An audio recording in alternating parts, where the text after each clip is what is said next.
પહેલી તો વસ્તુ એ છે કે મોટા અવાજે કૌભાંડકારોને અમે છોડીશું નહીં તેવી જાહેરાત કોર્પોરેશનના મેયરશ્રી, સ્ટેન્ડિંગના ચેરમેનશ્રી અને રાજકોટ શહેર ભાજપના પ્રમુખશ્રીએ કરેલું હતું.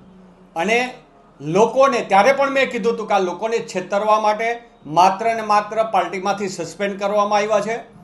એને માત્ર લોકોને દેખાડવા માટે આ ભ્રષ્ટાચારી ભાજપની જે પાર્ટી છે એને માત્ર લોકોને એવું થાય કે અમે કંઈક પગલાં લીધા.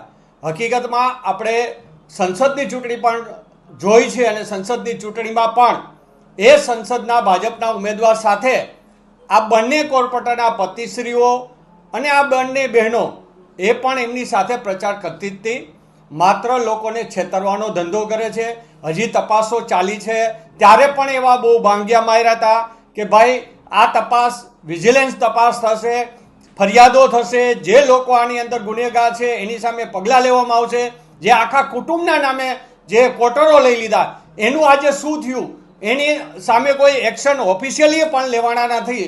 ત્યારે આપણે બહુ સ્પષ્ટ માનવાનું છે કે આ ખાલી માત્ર અત્યાર સુધી બહાર રાખ્યા હતા અને હવે પાછા ફરીથી ચોપડે ચડાવ્યા છે. હકીકતમાં પ્રમુખશ્રીએ જાહેરાત કરવી જોઈએ કે અમે આને માફ કરીએ છીએ અને માફ કરીએ છો તો કયા કારણસર માફ કર્યા એનું પણ ભાજપના પ્રમુખશ્રીએ આની સ્પષ્ટતા કરવી જોઈએ. 6 વર્ષ માટે સસ્પેન્ડ કરવામાં આવ્યા હતા. શું કહેશો? 6 વર્ષ વીતી ગયા તમને લાગે છે?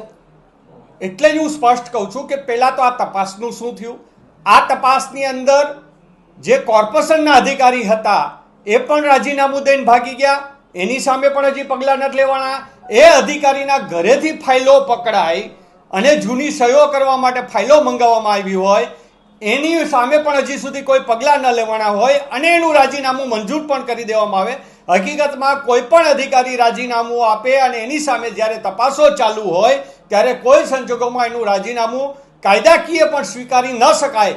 પણ કૌભાંડનું ઘર એટલે કોર્પોરેશનની અંદર હાથ નાખો ત્યાં કૌભાંડ. આખા રાજકોટની નહીં પણ આખા ગુજરાતની અંદર આપણે તમામ કોર્પોરેશનમાં જોયું છે કે માત્ર એવા વરસાદથી આખા બધાના રોડ ધોવાઈ ગયા, લોકોના ઘરમાં પાણી ગરી ગયા. એટલે માત્ર કૌભાંડ કરવું એ આ કોર્પોરેશન ગુજરાતની તમામ કોર્પોરેશનની અંદર આજ ચાલી રહ્યું છે. શું હોઈ શકે? શું લાગે છે? સસ્પેન્ડ હોવા છતાં લિસ્ટમાં નામ જવાબદારી પણ આપી.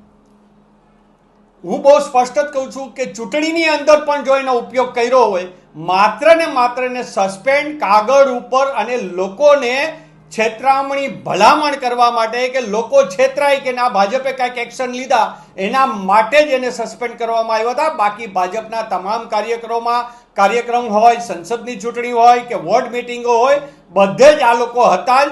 જો તમે એને હકીકતમાં સસ્પેન્ડ કર્યા હોય તો મારી માંગણી ત્યારે પણ હતી કે જેને કૌભાંડ કર્યા હોય એની સામે એક્શન લેવામાં આવે અને કોઈના રાજીનામા નખાવવામાં આવે તો ભાજપ સત્યની વાત કહે. બાકી તો આ અસત્યને કેમ છુપાવવું એ જ માત્ર ભાજપની ચાલ છે. કોંગ્રેસ હવે કઈ પ્રકારની હવે સ્ટેપ લેશે અને કઈ પ્રકારની કાર્યવાહી? આ ભાજપ પાર્ટીનો પ્રશ્ન છે. એને સસ્પેન્ડ ભાજપે કરેલા છે. ત્યારે હું બહુ સ્પષ્ટ જ કહું છું કે ભાજપ સત્ય બહાર લાવવા માંગતું હોય તો અસત્યને ઢાંકવાનું ન કરે.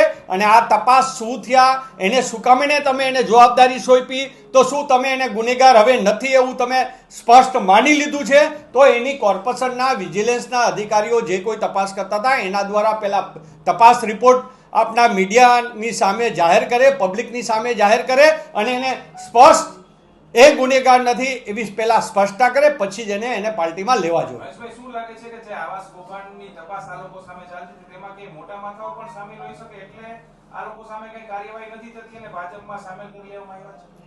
ભાઈ ગુજરાતના કોઈ પણ કોર્પોરેશન હોય અને એ સિવાયના તમામ હાઈવેના રોડો જે આપણે જોયા છે બધા કૌભાંડો જ છે. અને કૌભાંડો નાનેથી લઈને મોટે સુધી હોય ત્યારે જ આવડા કૌભાંડ થાય, ત્યારે જ આટલા રસ્તાઓ તૂટી જાય. જે રસ્તાઓ 6 મહિના પહેલાં કર્યા હોય ત્યાં 1-2 ફૂટના ખાડાઓ પડી જાય તો આ કૌભાંડ નહીં તો બીજું શું છે? હવે આથી વિશેષ શું કૌભાંડ હોઈ શકાય? લોકોના ચહેરાની સામે કૌભાંડો એના છે. અને આ તો ઓલરેડી પેપર ઉપર આ કોર્પોરેટરો હતા કે એક કુટુંબના 5-6 જણાને દઈ દેવામાં આવ્યા હોય. ચોખ્ખું ઓફિશિયલ છે, પેપરો છે, છતાં એની સામે પોલીસ ફરિયાદ થઈ અને એને ડિસ્કોલિફાઈડ કેમ ભાજપે નથી કરાવ્યા અને કમિશનર પણ શું કારણે પગલાં નથી લેતા એ જ બહુ સ્પષ્ટ દેખાય છે કે ભાજપમાં કૌભાંડ કરી સસ્પેન્ડ કરવા માત્ર લોકોને છેતરવા માટે, બાકી માત્ર ને માત્ર કૌભાંડને ઢાંકવાનું જ કામ કરી રહ્યા છે.